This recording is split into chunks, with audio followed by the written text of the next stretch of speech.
বাড়িতে বানিয়ে 2 মাস রেখে দিয়েছিলাম ফ্রিজে, একই রকম স্বাদ রয়েছে খেতে। কিছুটা অর্গানিক তিল নিয়ে খালি কড়াইতে ভেজে নেব। তিল থেকে সুঘ্রাণ ছাড়লে তখনই তিলটা নামিয়ে রেখে দেবো। খালি কড়াইতে একটু ঘি লাগিয়ে সামান্য জল আর আখের গুড় দিয়ে দিলাম। আখের গুড়টা কম তাপে আমি ধীরে ধীরে পাক করতে থাকবো। সেই ফাঁকে একটা প্লাস্টিকে একটু ঘি লাগিয়ে নিলাম, যাতে এই প্লাস্টিকে না জড়িয়ে যায়।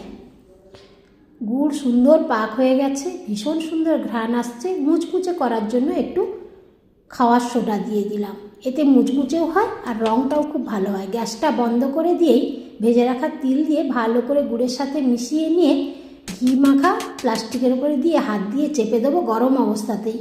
হালকা গরম অবস্থাতে ছুরি দিয়েই কেটে নেব। একদম ঠান্ডা হয়ে গেলে পিস পিস করে ভেঙে নেব। ভীষণ মুচমুচে হয়েছে আর সেই রকম স্বাদের। আমি তো আর দোকান থেকে কিনেই খাবো না, যখনই খেতে ইচ্ছে হবে বাড়িতেই তিলের চিকি বানিয়ে নেব।